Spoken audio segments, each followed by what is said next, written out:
அடுத்தது பார்த்து உங்களுக்கு வந்து நம்முடைய ஒரு வேற்று நிலத்திலிருந்து வந்து நம்மளை அடிமையா வச்சிருக்காங்க. நீங்க வந்து இஸ்ரவேல் மக்கள் அங்க அடிமையா இருந்தாங்க, இஸ்ரவேல் மக்கள் பெலிஸ்தேற்ற அடிமையா இருந்தாங்க, இஸ்ரவேல் மக்கள் எகிப்தில் அடிமையா இருந்தாங்க. மோசே என்னும் ஒருவன் வல்லமையாக அவர்களை வந்து மீட்டெடுத்துட்டு வந்தான்னு பிரசங்கம் பண்ற நீங்க தெலுங்கு ஓங்கோல் கட்சி கிட்ட, கன்னட பைங்கிலி கிட்ட, இல்ல மலையாள எம்ஜிஆர் கிட்ட எல்லாம் நாம அடிமையா இருந்தோம். நாம இந்த அடிமைத்தனத்தை உடைத்தெறிக்க சீமான் ஒரு தமிழன் வந்து நாம அடிமையா இருக்கோங்கிறத மோசே மாதிரி வந்து நின்று நம்மள வந்து நம்ம அடிமையா இருக்கோம் விழிச்சுக்கோங்க, இவங்களை விரட்டுங்க, நம்முடைய தமிழர் ஆட்சியை கொண்டு வருவோம்னு சொல்றது உங்களுக்கு இன்னும் அது புரியாம இந்த திருடர்கள் பக்கம் தான் நிப்போம் அப்படிங்கிறீங்கன்னா நீங்க கள்ள தீர்க்க தரிசிகள் தான், நீங்க கள்ள போதகர்கள் கண்டிப்பா நல்லவங்களே கிடையாது. அப்படி நீங்க அதிசயங்கள் செய்யறீங்களே, நீங்க ஜெபிச்சா நடக்குதுன்னா அது அப்படிதான். கடைசி காலத்துல வந்து நியாய தீர்ப்புல வந்து கர்த்தாவே நாங்க உங்க பேரை சொல்லி அதை செஞ்சோம், உங்க பேரை சொல்லி இவனை குணமாக்குறோம், உங்க பேரை சொல்லி மருத்துவமனைகள் வச்சோம், உங்க பேரை சொல்லி இலவச பள்ளிக்கூடம் நடத்தணும், உங்க பேரை சொல்லி நாங்க இலவசமா அதை செஞ்சோம், சீசான்னு ஒண்ணு நடத்தி நாங்க கல்வி கட்டணம் எல்லாம் செலுத்தணும் நீங்க சொன்னாலும் உங்களை அறியன்றவர். ஏன்னா அதுல உங்களுக்கு உண்மை இல்லை, அதுல உங்களுடைய சுயநலம் இருந்தது. நீங்க கள்ளர்களுக்கு ஆதரவு அளிச்சீங்க, கள்ளர்களுக்கு ஓட்டு போட்டீங்க, திருடர்களை வாழ வச்சீங்க. அந்த திருட்டுகள்ல எல்லாத்துலயும் பங்கு இருந்ததோட மொத்த ஒரு தமிழ்நாட்டுக்கு இந்த மாதிரி திருடர்களுக்கு ஓட்டு போட வச்ச பாவத்துக்கு, தூண்டி விட்ட பாவத்துக்கு தூண்டி அந்த தமிழ்நாட்டு மக்களை வந்து நாசகாரமான ஒரு நல்ல வாழ்க்கை வாழாம அவங்க அநியாய வாழ்க்கை வாழ்றதுக்கு துணை போனீங்க அப்படின்னு உங்களை நரகத்துக்கு, உங்களை அரியன்னு தான் சொல்ற கூட்டத்துல நீங்க இருப்பீங்க. இங்க வேணா அதிசயம் பண்ணவங்களா இருக்கலாம், இங்க வேணா குணமாக்குனவங்களா இருக்கலாம், இங்க வேணா நீங்க வந்து பெரிய பெரிய செத்தவனை கூட நீங்க உயிரோட எழுப்பியிருக்கலாம், அது பரலோகத்துக்கு செல்லுபடி ஆகாது. அதே மாதிரி இதை கூத்தாடி பின்னாடி போற எது சொல்றா, அதோ இந்த நடிகர் பேரு ஜோசப் விஜய், கூத்தாடி பின்ன போறக்கூடிய அந்த அந்த போதகர்களையும் கூத்தாடியும் பார்த்தோம். இப்ப கூத்தாடி நடிகன் ஜோசப் விஜய் அவர் சொல்றாரு, இத்தனை நாள் விஜய்னு உங்கள் விஜய்னு கூத்தாடிட்டு இருந்தாரு, நடிகைகளோடையும் விழுந்து புறாண்டு படம் நடிச்சிட்டு இருந்தாப்ல. ஆனா இப்ப அரசியலுக்குன்னு வந்த உடனே கிறிஸ்தவர்கள் தன்னை ஒரு கிறிஸ்தவனா காட்டி கிறிஸ்தவர்கள் வாக்கு வேணுமா, அதுக்காக இப்பதான் ஜோசப் விஜயா தன்னை அறிமுகப்படுத்திக்கிறாரு. அதுக்கு வந்து பைபிள்ல இருந்து ஒரு எடுத்துக்காட்டு வேற. ஜோசப்ங்கிறவரை அவருடைய சகோதரர்களே பொறாமப்பட்டு குழியில தள்ளிட்டாங்களாம். அப்புறம் அவர் பெரிய அரசனாகி தன்னை தள்ளுனவங்களே வெக்கப்படும்படியா அவங்களுக்கும் உதவி செஞ்சாராமா. ஆமா, அந்த ஜோசப் வந்து ஏற்கனவே தரிசனமாகி அவன் சின்ன பிராயத்திலே அண்ணன் தம்பிகள் செய்கிற தவறை அப்பா கிட்ட சொன்னனால பொறாமப்பட்டாங்க. நீங்க யாரோட தவறை என்னைக்கு தட்டி கேட்டீங்க? உங்க சினிமா துறையிலே பிளாக் டிக்கெட் விற்கிறாங்க, உங்க படத்துக்கு பிளாக் டிக்கெட் விற்கிறாங்க, அதிக விலையில விற்கிறாங்க, அதே தட்டி கேட்க துப்பு இல்லாதவர். இத்தனை வருஷமா உங்களுக்கு சமூக அவலம் வெளியில தெரியலையா? சமூக அக்கறையில நீங்க என்னைக்கு யாருக்கு குரல் கொடுத்தீங்க? எந்த பாலியல் வன்கொடுமைக்கு? அரசியல் களத்துக்கு வந்த பிறகு திருப்பரங்குன்றத்துக்கு வாயை பொத்திக்கிறீங்க. பாஜக சம்பந்தப்பட்ட விஷயத்துக்கு பாஜக தான் இப்ப உங்களை கரூர் விஷயத்துல இருந்து காப்பாற்றணும். அதுக்காக பாஜகவுக்கு பாசிசத்தோட பாயசம் குடிக்கிறனால அவங்க எதுவும் விஷம் வச்சு தள்ளிடக்கூடாது அப்படிங்கிறதுக்காக இன்னைக்கு அதுக்கு அமைதியா இருக்கிறீங்க. அப்புறம் இங்க திமுகவுக்கு மட்டும் எதிர்ப்பை கொடுத்துட்டு இருக்கீங்க. அப்படி ஒரு நாடகம் ஆடிட்டு இருக்கீங்க. என்னைக்கு நீங்க ஜோசப் விஜயா கிறிஸ்தவனா நடந்துகிட்டீங்க? என்னைக்காவது உங்களுடைய நடிகை பொதுவா கிறிஸ்தவ பாரம்பரியத்தை, அதாவது கிறிஸ்தவ முறைமையை பின்பற்றுகிறவர்கள் நடிக்கவே போக மாட்டாங்க. அதே நான் சொல்லிடுறேன். ஏன்னா நடிப்புங்கிறது சேவையோ இல்ல சமூக சேவையோ, அது வந்து ஒரு என்ன சொல்றது, ஒரு நல்ல ஒரு அந்தஸ்தான தொழிலோ எதுவும் கிடையாது. உங்க பிழைப்புக்காக நடிச்சு கூத்தடிச்சு அந்நிய பெண்களை சீண்டி தொட்டு அரகர ஆடையோட ஆடி பொழுதுபோக்காக ஒரு போதை மயக்கத்துல மக்களை வைக்கிறதுக்கு நீங்கள் செய்கின்ற கோடிக்கணக்கில் சம்பளம் வாங்கிட்டு நீங்க சொகுசா இருக்கீங்க.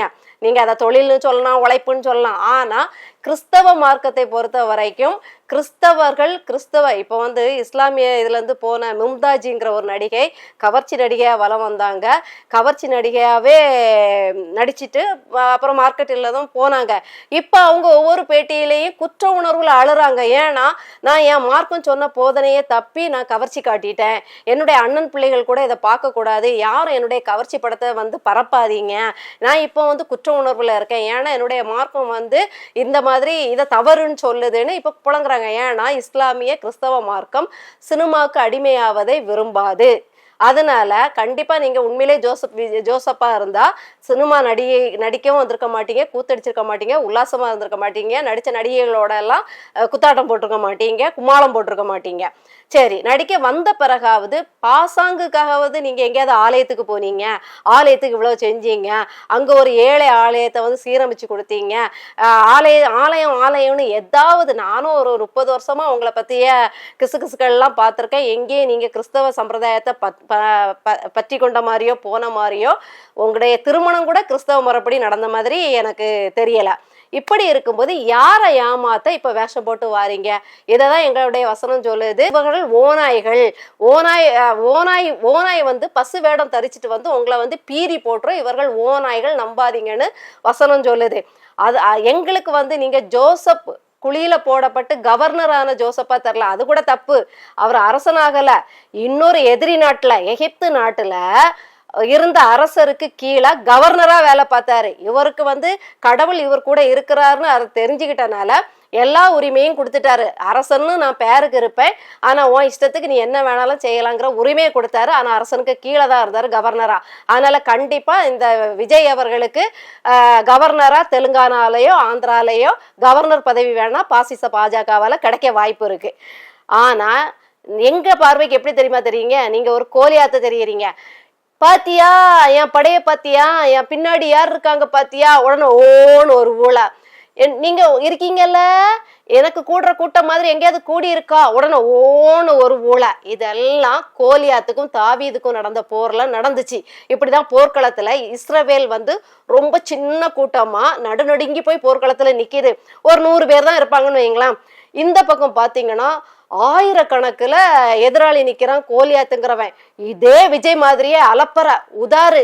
பத்தியா என் படம் இன்னைக்கு வாடா எவனா வாடா என்கிட்ட வந்து மோதிப்பாரு, ஜெயிச்சிரு பாப்போம் அப்படின்னு உதாரு விட்டு 1 வாரமா கத்திக்கிட்டே இருக்கான். இத கேட்டு இந்த கொஞ்சமா நிக்கிறாங்க இல்லையா, அதோட அரசன் போய் ஒரு பையன் சொல்றான், நான் பாத்துக்கிறேன், எனக்கு வீரம் இருக்கு, எனக்கு வந்து கடவுள் துணை இருக்கு, நான் ஜெயிக்கிறேன். என்னப்பா செய்வ? நான் ஆடு மாடு மேய்க்கும் போது சிங்கத்தை உயிரோட பிச்சு என் ஆடை கடிக்க வந்ததுங்க, அந்த சிங்கத்துக்கு வாய் இப்படி பிச்சு இப்படி கிழிச்சு போட்டுட்டேன். இன்னொரு தடவை ஓனாய் வந்ததுங்க, அதை அப்படியே பீறி கிழிச்சு நாரா தொங்க போட்டுட்டேன். அதே மாதிரி நான் இவனை பண்ணுவேன்னு நம்பவே முடியாம அனுப்பி வைக்கிறாரு. அந்த சின்ன தாவீது எந்த போர் பயிற்சியும் கிடையாது, வந்தான். இவரு பாத்தியா என்ன வசைக்க முடியாது, இன்னைக்கு என்ன பண்ணுவ பாத்தியா, என் படைய பாரு அப்படின்னு சொல்லிக்கிட்டு இருந்தாரு. பொத்துன்னு விழுந்தாரு. பார்த்தா இந்த சின்ன தாவீது ஒரே ஒரு கல்லு, அத கவட்டன்பாங்க, அதுல வச்சு சுத்துனாரு, விட்டாரு, ஒரு அடி அவன் பொத்துன்னு விழுந்தான், செத்தான். அதுதான் அந்த சின்ன கூட்டத்தின் தலைவனாதான் நாங்க சீமானண்ணன் அவர்களை பாக்குறோம். பாத்தியோ எனக்கு எவ்வளவு படம் இருக்கு அப்படின்னு சொல்ற இந்த திமுக தாவேகா போன்ற கோலியாத்துகள் உங்களுக்காவது, அதாவது மற்றவங்களுக்காக ஒரு கோலியாத்து தான் இருப்பாரு. ஆனா அண்ணன் சீமான் அவர்களுக்கு 4 கோலியாத்து. தாவேகாங்கிற கோலியாத்து, காங்கிரஸ் கோலியாத்து, பாஜக கோலியாத்து, திமுக கோலியாத்து, அதிமுக கோலியாத்துன்னு கோலியாத்துகளுக்கு மேல கோலியாத்த சுத்தி நாற்புறமும் கோலியாத்து. ஒத்த கல்லால அவரு முறியடிக்க தான் போறாரு, அரசால தான் போறாரு, பார்க்க தான் போறீங்க. இன்னும் தவக்கல கட்சியோட லட்சணத்தை சொல்லவா? பாலியல் புகார், அது வேற ஒரு மோசமான புகாரா? பதவி வேணும் வாங்கி தாரேன்ட்டு உல்லாசமா இருக்க கூப்பிட்டதா ஒரு தகவல் மாவட்ட செயலாளர். அதை கூட நான் வந்து அந்த ஆள் மேல மட்டும் தப்புன்னு சொல்ல மாட்டேன். ஏன்னா பதவி ஆசை காட்டும் போது அதுக்கு ஒத்துழைச்ச பெண் மேலேயும் தப்பு இருக்கு. அதனால அதை வந்து வற்புறுத்தல் அப்படின்னு நான் அந்த கணக்குல கொண்டு வந்து அதை நான் பேச விரும்பலை. அது வந்து மனம் ஒத்து அவங்க இருந்தாங்க, அதை வந்து பூதகரமா பேச வேண்டிய அவசியம் நமக்கு இல்லை. பதவிக்காக இவர் பதவி வாங்கி தாரேன்னு ஆசை காட்டினார்னா அந்த பதவி ஆசைக்காக போன பெண்ணும் தான். அதனால நம்ம அதுல என்ன பேசுறதுக்கு இருக்கு? இதுல வற்புறுத்தினார், இழுத்தார், கற்பழித்தார்னு பேசுறதுக்கு ஒன்றும் இல்லை. அதை விட்டுதழுங்க. அடுத்தது பாத்தீங்கன்னா மாவட்ட செயலாளர்கள் அத்தனை பேரை இப்ப தர்ணா கொடி பிடிக்கிறாங்க. எங்களுக்கு பதவி தர்றதா சொல்லி கோடிக்கணக்கில் கேட்கறாங்க, கோடிக்கணக்கில் லட்சக்கணக்கில் கேட்டுட்டு பதவியை வேற தராம ஏமாத்துறாங்க. புசி ஆனந்த் யாரு கேட்பா? அவர் தானே கேட்பாரு. இப்படி பதவிக்காக கோடிக்கணக்கில் இப்பவே வசூல்றாரு. நான் தான் சொல்றேன்ல, திமுகவை விட மோசமானவன் இந்த தாவேகா. நான் ஏற்கனவே சொன்ன மாதிரி திமுக காங்கிரஸ் பாஜக அதிமுகவை மிக்சியில அடிச்சு வர்றதுதான் இந்த தாவேகான்னு. அவங்க ஆட்சிக்கு வந்துட்டு பதவிக்கு காசு வாங்குவாங்க, விண்ணப்ப படிவத்துக்கே 50,000 1 லட்சம் எல்லாம் வாங்குவாங்க. இவங்க ஆட்சிக்கு இன்னும் காலே வைக்கல, முளைச்சி 3 இலை விடலை. அதுக்கு முன்னாடியே வசூல் வேட்டையில இறங்கியாச்சு.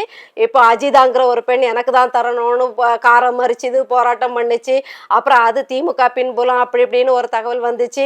ஏதோ ஒண்ணு இன்னொருத்தருக்கு கொடுத்தாச்சு. இப்படியாக இப்பவே அதாவது இந்த குதிரை ஜெயிக்கும் அப்படின்னு தெரிஞ்சு ஒண்ணு, அதாவது முட்டாள் கூட்டம் நிறைய இருக்கு இல்லையா, இந்த முட்டாள்களுக்கு ஒண்ணு திமுக திருடர்கள் வேணும், இல்ல புதுசா வர தாவேகா திருடர்கள் வேணும். ஏதாவது ஒரு திருடன் தலைவனா இருக்கணும், அவ்வளவுதான் இந்த முட்டாள் கூட்டத்துக்கு தேவை. சோ ஒண்ணு திமுக திருடன் பக்கம் போவாங்க, இல்ல தாவேகா திருடன் புதுசா ஒரு திருடனை வாங்கிக்கலாம் அப்படின்னு நினைப்பாங்க. நீதி நேர்மை பேசுற அண்ணன் சீமானை எப்படி இந்த கெட்ட மக்களுக்கு பிடிக்கும்? பிடிக்காது. திருட்டு மக்களுக்கு திருடர்கள் தான் தலைவனாகணும்னு நினைப்பாங்க. அதனால இது ஜெயிச்சிருவாரோ அப்படிங்கிற இதுல இப்ப பதவி ஆசையில முட்டி மோதி நிக்கிறாங்க. இன்னொன்னு, அருமனை ஆலயத்துல கிறிஸ்துமஸ் விழா நடக்குது. இவ்வளவு நாளும் கிறிஸ்துவ தேவாலயங்கள்ல உள்கட்சி பூசல் நடக்கும். டீக்கனாரு இதுகள்ல இல்ல காணிக்கை விஷயங்கள்ல உள்ளுக்குள்ள சட்டை போடுவாங்க, சரி பண்ணிடுவாங்க.